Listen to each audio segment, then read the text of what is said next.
ética? Como é que nós podemos abordar isso dentro da nossa profissão ou até dentro da nossa própria vida? Então, acho isso, sim, muito importante. Primeiramente, independente de conceitos técnicos ou conceitos filosóficos ou conceitos pessoais, eu gostaria de primeiro assim, primeiro ver assim, a questão da pessoa, assim, da plateia mesmo. Cristiane, por gentileza, vê com o Leonardo, o que ele acha que é ético? Leonardo, aquele rapazinho jovem de apenas 21 anos de idade, já tem um blog fantástico sobre o tarô, é um dos nossos expoentes aqui que está nascendo, é o futuro do tarô. Obrigado pela... Isso que a Zoe mandou pegar leve com você, tá? Tá? Um beijo pra ela também. Diga. Eu acho que ética, tenho certeza. Ética parte principalmente do profissional de coração. Sabe, a pessoa tem que amar o que faz, eu acho. Né? Eu acho É o que nós queremos, a sua opinião. Se está certo ou se está não, vamos discutir depois. Eu acho que a pessoa tem que trabalhar em cima daquilo que gosta, principalmente, não é porque dá dinheiro, tá? Porque dá dinheiro, não sei o quê. Vai com calma, porque não é bem assim também. Se você não for bom, vamos dizer assim, você também não ganha. Né? Tem isso também. Mas não é só ser bom para ganhar. Eu acho que ética, a gente tem que trabalhar em cima daquilo que é o correto, vamos dizer assim. Né? E a gente está buscando também ver o que é o correto. Muito bem, né? Queria agora saber da nossa querida, de uma pessoa que veio assim, lá do Equador, praticamente perto da linha do Equador, de Natal, Sônia Tavares. Sônia, o que você acha que é ético dentro da profissão do tarô, por exemplo? Bem, dentro do tarô eu acho que ético é você procurar respeitar ao máximo a pessoa que está na sua frente, procurando interferir o menos possível nos seus conceitos, ser o menos invasivo nas opiniões que você der sobre a vida dessa pessoa, do que ela deve fazer. Acho que essa palavra conselho ela é perigosa, a gente tem que ter muito cuidado, porque eu fiz 3 anos de formação em psicanálise e fiz por um instituto muito sério, que é a IPA, e que é o próprio instituto que Freud fundou. E uma das questões que os psicanalistas abordavam muito nessa formação que eu fiz é exatamente a sua escuta ser o mais cautelosa possível, porque a própria pessoa que está ali na sua frente é ela quem vai se descobrir e achar o seu caminho. Então é preciso muito cuidado com o conselho. Você deve fazer assim, você deve fazer assado. Deixar que a pessoa elabore seus conteúdos emocionais. Por isso que toda terapia ela leva um certo tempo, ela não é rápida. E o que vai sair dali sai de dentro da própria pessoa. Com a ajuda do terapeuta, seja ele tarólogo, psicanalista, psicólogo, mas ele vai ser, antes de tudo, uma pessoa que escuta. E o consulente vai ser, antes de tudo, uma pessoa que elabora. Muito bem. Vamos agora ouvir mais uma opinião para a gente poder fechar. Cada um observe, cada um deu um ponto de vista aqui muito interessante, conceitos. Só quero mais um só. Desse lado agora, vamos lá, foi uma fileira aqui, essa fileira, aqui, deixa eu ver aqui, é de vermelho ali atrás, essa aqui de vermelho aqui, ó. Qual a sua graça? Desculpa, sua graça. Jussara, né? Jussara, isso, Jussara. O que é ético para você, Jussara? Para mim, ético é respeitar o consulente na frente, não procurar, invadir, né, o espaço dela, deixar ela se abrir mais. Ser ouvinte. Ok. Tomar cuidado do que falar também. Ok, então nós temos alguns posicionamentos. Aqui a mesa vai ter também talvez os mesmos ou outros posicionamentos, mas o importante é isso, que a gente comece a refletir e a falar o que nós pensamos, porque só assim a gente pode chegar a um denominador comum, a partir do que cada um vai falando. O outro pode ter uma ideia X e acaba o que o outro fala acaba realmente complementando, e a gente pode terminar num elo comum aqui. Então eu gostaria de primeiramente abrir aqui essa mesa com o Alexei. Ele, além de astrólogo e tarólogo, agora está adentrando realmente a filosofia. Eu acho uma arte assim, fantástica e dá uma base para quem estuda todas as artes simbólicas, estuda a arte humana principalmente. Então o Alexei vai começar a esboçar um pouco sobre a ética, ou o que é ético ou não ético. Boa noite, já é boa noite. Antes de mais nada, eu acho que é interessante salientar que existem duas perspectivas éticas que a gente pode abordar. Uma é a chamada ética a priori e a outra é uma chamada ética a posteriori. Quem tiver interesse em aprofundar esse assunto, eu recomendo a leitura de dois filósofos que, assim, eles são antagônicos nesse ponto, no que diz respeito à ética. São o Kant e o Aristóteles. O Aristóteles, ele era a favor, eu sou mais simpático ao Aristóteles nesse ponto. Ele tem um livro que eu acho que serve para qualquer pessoa que trabalhe com qualquer coisa. É o Ética a Nicômaco. É praticamente o primeiro compêndio de ética do mundo ocidental, em que ele defende uma ética a posteriori. Qual é a diferença? Vejam bem, quando a gente fala de códigos de ética, de elaboração de uma ética, na maioria das vezes a gente pensa numa ética a priori. O que é uma ética a priori? Um conjunto de regras do que é certo e do que é errado, de maneira bem definida, né? Isso pode ser feito, aquilo não pode ser feito. Na maioria das vezes, esses códigos de ética a priori, eu observo muito isso no meio astrológico, eles são códigos de obviedades. Tipo assim, tem coisas que estão escritas ali que qualquer pessoa com um mínimo de razoabilidade, de senso comum, não vai fazer. Tipo, né, por exemplo... E mesmo assim, algumas coisas são até contestáveis ou questionáveis, né? Na verdade, eu sempre fico com o pé atrás em relação à elaboração de códigos rígidos de ética, porque me dá a impressão muito clara que quem tem muita sanha de elaborar códigos de regra moral, que ética não é moral. A moral e ética não são necessariamente a mesma coisa. A moral varia de época para época, de cultura para cultura.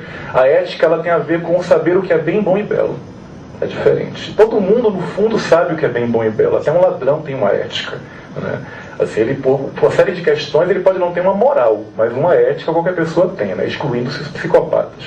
Mas, então, o Aristóteles, ele fala de uma coisa muito interessante, que é o seguinte: a elaboração de uma ética a posteriori é da ética que se revela naquele momento, naquele conjunto, naquela circunstância, naquele contexto. A elaboração de um código de ética a priori muitas vezes me cheira a uma vontade de poder. Eu falo isso principalmente dentro do meio astrológico. Eu frequento mais o meio astrológico do que o tarológico, apesar de ter começado jogando tarô.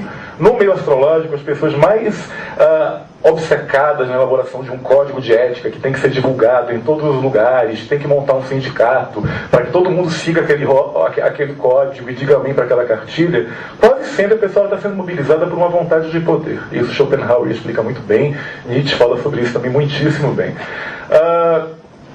Seria mais fácil, digamos, na verdade mais fácil não, seria mais difícil uma ética posteriori, mas Aristóteles propõe uma coisa o tempo inteiro no Ética Nicômaco. Cada caso é um caso. Cada caso é um caso. É mais difícil porque é mais fácil você elaborar alguma coisa anterior e você querer que todo mundo se paute naquela coisa. E Aristóteles, ele defende, você só pode falar em ética com exemplo. Falar em ética sem falar de exemplo real é falar no abstrato. É falar de coisas que são bonitas enquanto conceitos, mas na realidade elas não se revelam tão fáceis assim. Por isso que eu tive muita simpatia pela fala da colega de Natal, acho que também pela questão da psicanálise, né? A gente termina tendo um pensamento em comum. Para mim, a coisa mais ética possível é a escuta. Antes que o tarólogo, ou o astrólogo, ou qualquer coisaólogo se torne apenas uma espécie de estuprador psíquico, de alguém que não permite que o outro fale, e que utiliza o tarô como uma forma de impor a sua vontade e a sanha tirânica de comandar a vida alheia. Porque o que não falta em meios astrológicos, tarológicos, meios esotéricos, é a chamada personalidade paranoide, que é a personalidade que tem a necessidade de controlar a vida alheia dando conselhinho. Veja, não dizendo que o conselho é nefando, não foi nem isso que eu entendi que a colega disse, mas que o espaço tarológico, o espaço astrológico, a gente pode chamar de um espaço sagrado, é acima de tudo um espaço de escuta. Para finalizar, eu falei de Aristóteles, da questão do exemplo. Eu tenho, assim, duas histórias que eu acho bárbaras para contar. Eu acho que a melhor maneira da gente entender a ética posterior e a ética que se revela a cada caso é contando exemplo.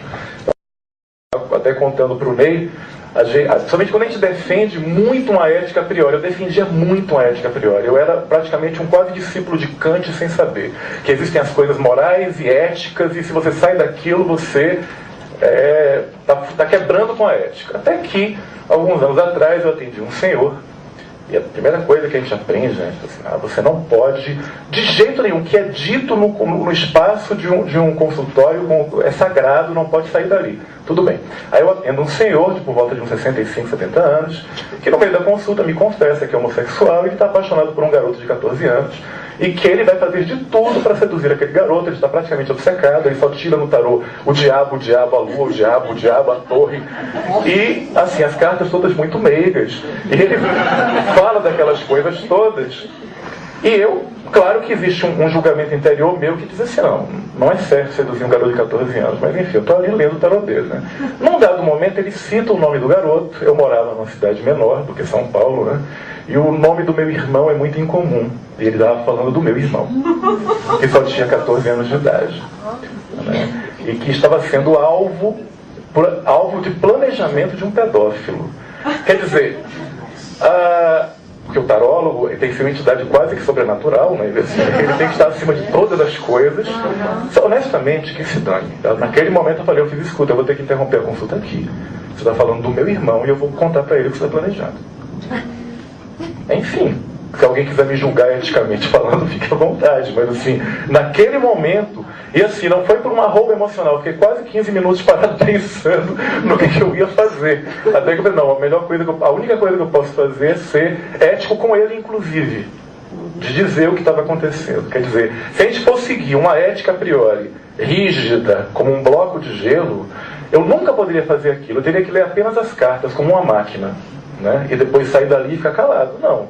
Contei pro meu irmão, não disse o nome de quem era, falei, tome cuidado, tem uma pessoa já, assim, de uma idade bem maior que a sua, que está planejando lhe seduzir, não vou dizer o nome, mas tome cuidado.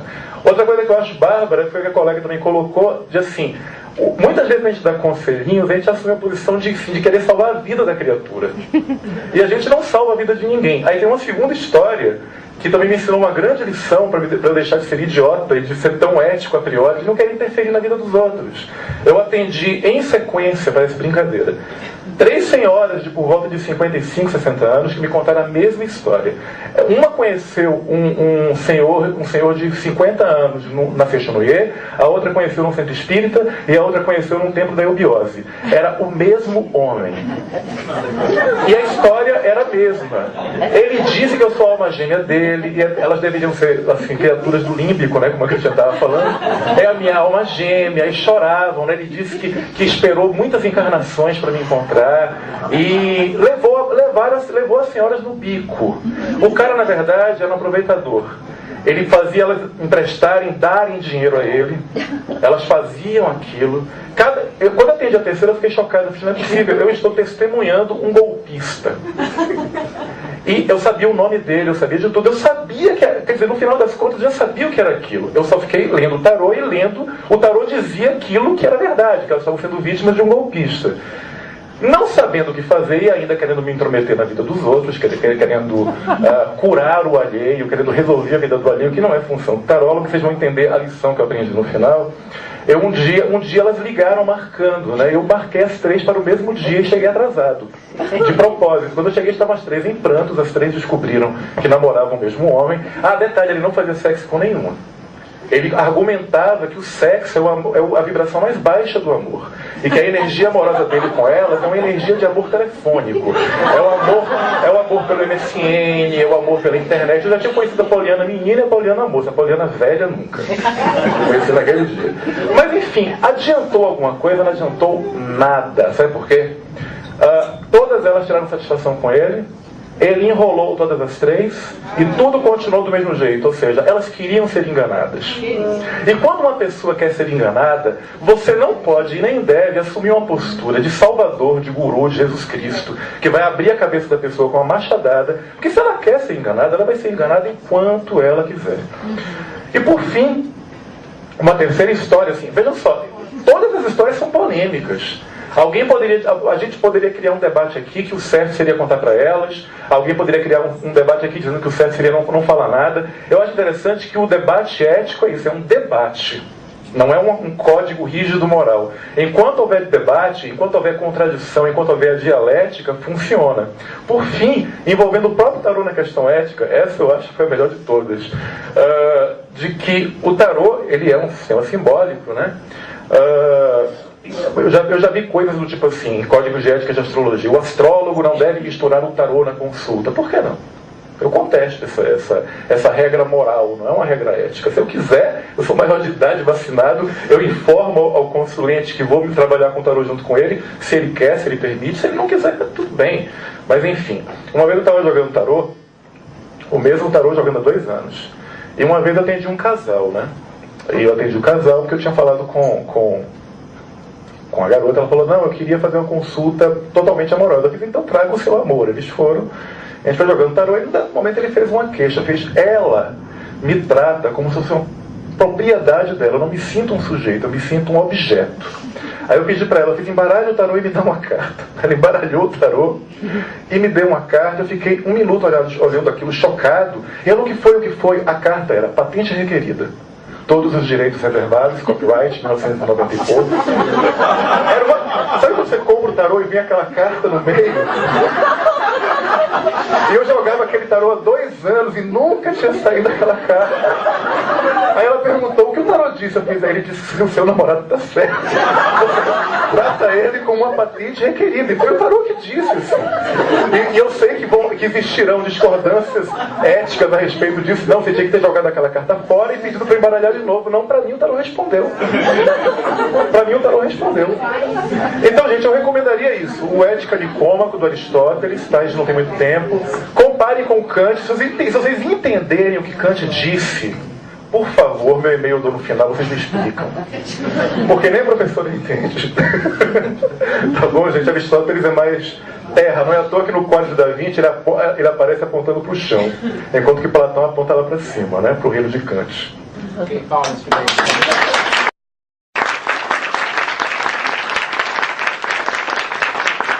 Aí, aproveitando essa questão do depoimento das 3 velhinhas, aconteceu algo idêntico comigo, com Arã, mas não foi as velhinhas não, tá? E com Hayao Banzhaf. Você já deve ter lido do livro do Hayao Banzhaf, que é um tarólogo alemão. Eu conheço ele há muitos anos, me correspondo com ele há muitos anos. E ele me escreveu há 1 ano atrás, perguntando sobre uma senhora que mora aqui em São Paulo, que ele conseguiu o telefone dele e ligou para ele, dizendo que era a alma gêmea dele, que eu precisava encontrar ele, trazer ele para o Brasil, fazer um simpósio. Por acaso, aquela mulher também tinha me ligado 1 mês antes, fazendo a mesma proposta, que eu era a alma gêmea dela, que ela precisava conversar comigo. E ontem, por acaso, brincando, o Arã também foi comunicado com essa mesma senhora. Ele falou, não, porque veio uma mulher falar de alma gêmea. Eu falei, foi fulano de tal. Eu falei, como é que você sabe? Eu falei, ela já me procurou a Milha, procurou a Raibanzhaf, até na Alemanha a mulher já baixou, entendeu? Com essa história da uma alma gêmea múltipla, né? Então, é algo comum a história desse senhor, só que uma versão feminina. E era todo esse papo mesmo, amor platônico, coisa de outras vidas. Ok? Muito interessante, que as histórias se repetem, né? Nós somos imagens arquetípicas, é por isso que o tarô funciona. Agora o nosso querido Giancarlo vai realmente passar um pouco do posicionamento dele, do que realmente ele crê e acredita e estudou sobre ser a ética, ou a ética da profissão, ou a ética em si. Bom, pessoal, muito boa noite, já são 6 horas, né? Eu vou procurar ser breve, até para não tomar o tempo que tem dos colegas aqui para poder conversar ainda. Eu acho que existe, às vezes, um exagero em relação a alguns conceitos. esse exagero é proporcional ao nível de importância que você dá, às vezes, a um determinado assunto e o nível de entendimento que você tem dele. Então, o que a gente tem, por exemplo, no Brasil é um problema de ética. A política não é ética, a gente tem um problema em vários setores jurídicos, religiosos. Então isso contrasta e a gente às vezes não tem uma referência de instituições sérias que nos defendem ou nos posicionam. E a gente fica se perguntando, o que é ética? O que é verossímil do ponto de vista ético? Então eu acho assim, existem 3 fatores que eu acho que são importantes na questão da tarologia. Um primeiro é a questão do respeito, que eu acho que é uma postura que você assume, tá? Dentro do código de vida, e esse respeito ele não está somente dentro da profissão, ele extrapola a profissão. Eu acho que esse respeito ele entra no plano da promoção. Nossa classe ainda sofre muito um processo de falta de integração total. Nós somos muitos tarólogos, às vezes, a gente desconhece quem são os tarólogos do Brasil, e a gente se descobre, às vezes, num evento desse, tem a oportunidade de conversar, e falar, puxa, você também é tarólogo, né? E aí tem a troca, como a gente está fazendo aqui. Então, como eu e vocês aqui, nós estamos promovendo. E essa promoção, eu acho fundamental para a classe. Porque é nesse momento em que o Brasil está passando por um processo de remodernização do conceito do tarô, né? É que os profissionais têm a chance de exatamente dar as mãos. É um momento para isso. O terceiro aspecto diz respeito à descrição, que eu acho muito importante. Porque essa coisa do que se pode falar ou o que não se pode falar, tá? É medido pelo grau de entendimento que você também tem com o cliente.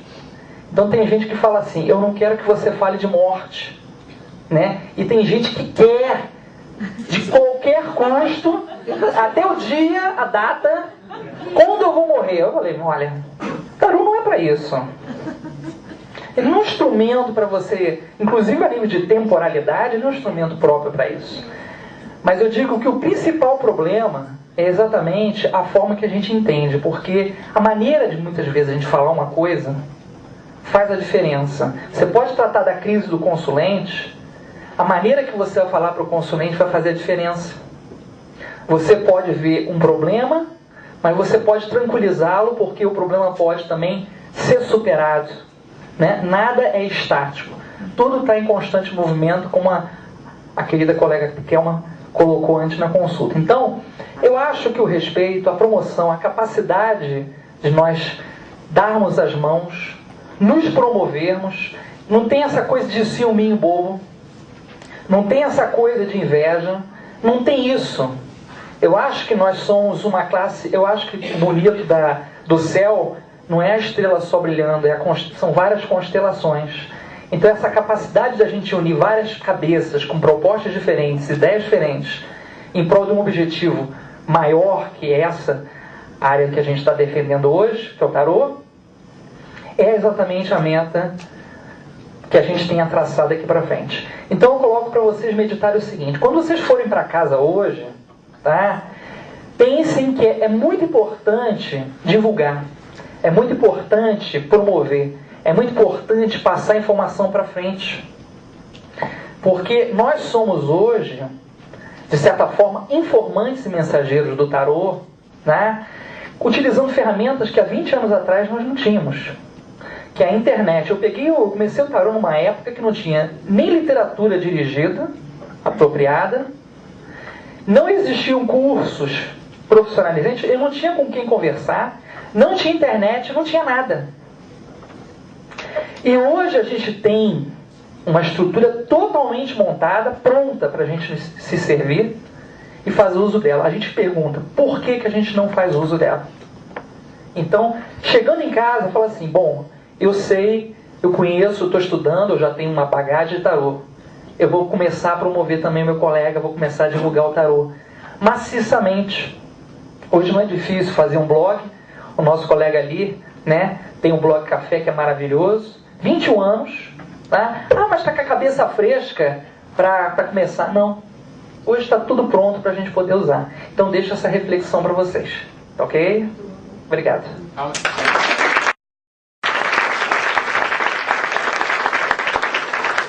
Essa é uma questão interessante, até que o Jean colocou, sobre alguns pontos do que pode ser ético ou não, nós, enquanto profissionais, nos posicionarmos. Eu acho que ainda não estamos prontos, ou absolutamente prontos, para criar nenhum código de ética entre os tarólogos. Isso é uma verdade. Por mais que nós desejamos isso, nós não estamos prontos para discutir sobre isso. Então o melhor caminho é exatamente essa questão da ética a posteriori, né? Como é que eu vou me posicionar no momento daquela situação, né? Ou já crio alguns aspectos, como o Jean colocou, é melhor não ir por esse caminho agora, vamos por outro caminho, porque isso nós temos que refletir. Porque talvez daqui a alguns anos, como ele mesmo colocou, e todos nós sabemos, eu também sou dessa geração, todos nós que estamos nessa mesa somos dessa geração, muito daqui de vocês é dessa geração, de que não havia cursos, não havia livros, não havia nada para nós aprendermos.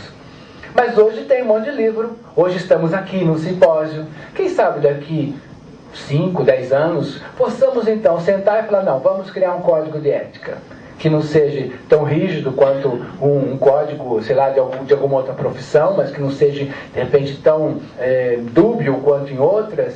Mas eu acho que no momento que a gente pode, por isso que eu falei que é histórico, a gente está plantando uma semente para a gente pensar o que é ético ou não é ético, e a partir aí sim, da nossa cultura, do que achamos, para então, num segundo momento, partimos para um posicionamento mais claro. Sim, pois não? Só uma coisa assim, a respeito do código de ética, eu acho que é importante, quando ele for criado, se ele for criado, é que ele nasça de um desejo, de uma intenção genuína, e não da vontade de poder. Sim. Essa é a questão. Por isso que exatamente esse ponto foi um dos pontos que eu iniciei hoje, o simpósio, foi o seguinte, a minha preocupação com o tarô é com o tarô, não é comigo. Por isso que eu falei que eu não quero criar sindicato, isso está longe de mim. Falei, se alguém quiser criar grupo de discussão, ótimo, mas não me chame que eu não vou estar dentro, não quero administrar, não quero organizar, porque eu não quero assumir essa liderança. A minha intenção é escrever sobre o tarô, que vocês reflitam, a partir dali desenvolvam suas próprias ideias, não quero seguidor, não quero ser guru de ninguém, quer aceitar minhas ideias, aceite, não quer aceitar, não aceite. Da mesma forma, faço os eventos, simpósios para vocês, não é para mim. Tá? Porque realmente a questão, eu falei, sem vocês não há simpósio. Então, ou seja, realmente o dia que isso surgir, tem que vir de vocês, da classe, de um grupo. Não eu falei, não, eu escrevi um código de ética, vocês vão aprovar ou não. Democraticamente, isso não é democracia. Eu já escrevi o código. Né? Então, ou seja, eu já impus alguma coisa tem nas entrelinhas e por detrás daquela história. Então, por isso que eu não tenho proposta nenhuma para vocês. Eu fui bem claro desde o início. A minha proposta é plantar essas sementes para que brotem no coração de cada um essa necessidade do que é ético, não é ético, que eu posso fazer ou não. Nos meus livros existe eu traço algumas coisas, mas eu não falo de ética. Eu falo que é melhor não falar sobre isso, porque a pessoa está iniciando o tarô. Ela pode querer falar sobre morte e separação de um assunto que é complexo, e ali é muito difícil você dominar ele, então você precisa ter muita experiência dentro do tarô para você desenvolver essa arte. Então, por isso que eu coloco, é melhor no primeiro momento não entrar por essa questão, falar de morte, separação e tudo mais, mas não é algo que eu digo que isso é um código de ética, de forma alguma, ok? Porque eu nunca propus um código de ética. E, dando continuidade, estou aqui no zigue-zague, vamos ao nosso Geraldo Escapassassi, que também vai colocar um pouco da sua posição. Boa noite, obrigado. Bem, eu faço um trabalho mais fechado. Eu não tenho grandes grupos, eu não tenho um espaço comercial, certo? Então eu trabalho, vamos dizer, de uma forma mais pessoal, discreta, e felizmente eu nunca enfrentei problemas assim tão difíceis com ele, né? Tive já um caso de uma consulente que era problemática, foi o único que eu me lembro. Eu lembro que ela chegou tipo 2 da tarde e eu não conseguia tirá-la da minha casa às 9 da noite.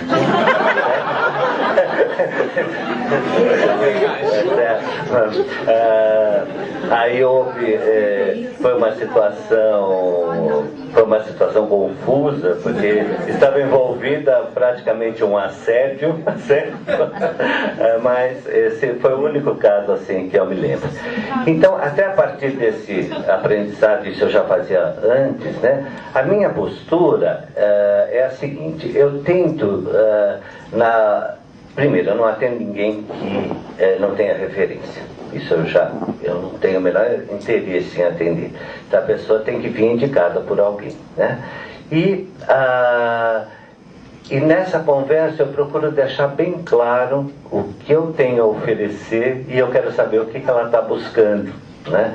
Então, se a pessoa está nessa busca dessa coisa mística ou procurando a fada madrinha, como eu costumo dizer, eu digo: olha, você está no lugar errado, você não vai ficar satisfeita. Meu trabalho é de um aconselhamento, é uma coisa assim, eu não vou resolver problema nenhum seu, né? Você que vai ter que resolver. Então eu procuro, o que eu tento fazer é deixar bem claro, vamos dizer, o que ela pode receber e o que eu tenho condição de oferecer, certo? Eu acho que isso já é uma forma, né, e felizmente sempre se estabelece assim uma ótima relação.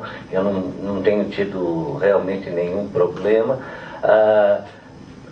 Eu tenho experiências bastante interessantes que eu alerto, isso até no livro, tal, do cuidado quando você atende casais ou membros da mesma família, certo? Onde aí eu acho que você tem que tomar um cuidado. Eu gravo toda a leitura é gravada, né? Então a pessoa, se quiser, ela pode mostrar a fita para o marido ou vice-versa, né? Eu tenho um caso bastante interessante de uma moça. Ela até casou com uma pessoa que tem uma nacionalidade, ela é um alemão, né? E ela, ainda namorando, fez com que ele viesse fazer uma leitura, né? Eu atendi, eu falei: esse não volta nunca mais, deve ter me odiado, né, certo? Aquela pessoa, uma nacionalidade fechada e tal. E aconteceu justamente o inverso. Eles casaram, ela tem filhos, ela continua minha amiga. Agora, nos últimos 5 anos, ele é meu cliente anual fixo, certo? Então, eu acho que tem esse aspecto, né? O que eu tenho em mente?